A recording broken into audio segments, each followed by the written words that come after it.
నమస్తే అన్న, అందరికీ నమస్కారం. కువైట్లో గత సంవత్సరం డిసెంబర్ 15 నుంచి కొత్త చట్టం అమల్లోకి వచ్చిన తర్వాత కువైట్ అధికారులు కఠినమైన చర్యలు తీసుకుంటూ ఉన్నారు. మాదక ద్రవ్యాలకు సంబంధించి కువైట్ దేశవ్యాప్తంగా తనిఖీలు నిర్వహించి మాదక ద్రవ్యాల కేసులలో వందలాది మంది ప్రవాసులను అరెస్ట్ చేసి కువైట్ దేశం నుంచి బహిష్కరిస్తూ ఉన్నట్లు అధికారులు తెలియజేశారు.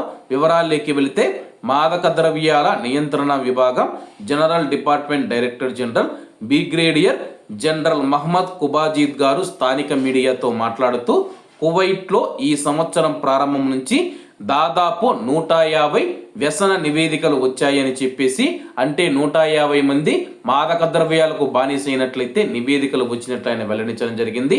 కొత్త చట్టం మాదక ద్రవ్యాల డీలర్లు మరియు స్మగ్లర్లకు నిరోధకంగా ఉంటుందని చెప్పేసి, కొత్త చట్టం అమలు తర్వాత చికిత్స కోసం వ్యసన నివేదికల్లో భారీ పెరుగుదల కనిపించిందని చెప్పేసి ఆయన వెల్లడించడం జరిగింది. 2025 గణాంకాల ప్రకారం 3039 మాదక ద్రవ్యాల కేసులు నమోదైతే 3871 మంది ముద్దాయిలను మాదక ద్రవ్యాల ప్రాసిక్యూషన్కు రెఫర్ చేశామని చెప్పేసి, అలాగే 3 టన్నుల మాదక ద్రవ్యాలను స్వాధీనం చేసుకున్నాము, అలాగే 10 మిలియన్ల సైకోట్రోఫిక్ మాత్రలను స్వాధీనం చేసుకున్నట్లు ఆయన తెలిపారు.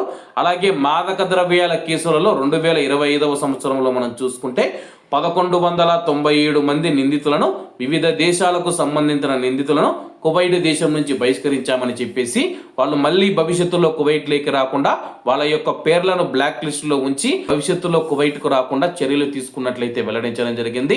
అలాగే కొత్త చట్టం అమల్లోకి వచ్చిన తర్వాత మనం చూసుకుంటే కువైట్లోని 2 భారతీయులకు మరణశిక్షను అమలు చేశారు. అలాగే మరికొంతమందికి మనం చూసుకుంటే ప్రవాసులకు జీవిత ఖైదు, జైలు శిక్ష విధిస్తూ ఉన్న విషయం అందరికీ తెలిసిందే. కొత్త చట్టం చాలా కఠినంగా ఉందన్న కువైట్లో ఉన్న అధికారులు ఒకటే చెబుతూ ఉన్నారు. చట్టవిరుద్ధంగా మాదక ద్రవ్యాల అక్రమ రవాణాలో పాల్గొని మాకు తెలియదని చెప్పినా సరే కానీ, సాకు ఏది చెప్పినా సరే కానీ నమ్మే ప్రసక్తే లేదు, మీ పైన దయ చూపే ప్రసక్తే లేదని చెప్పేసి అధికారులు తెలుపుతూ ఉన్నారు. కాబట్టి చెడు మార్గాలలో ఎవరు వెలవద్దని కోరుకుంటూ అందరూ బాగుండాలి, అందులో మనం ఉండాలి. అందరికీ నమస్తే అన్న, జై హింద్.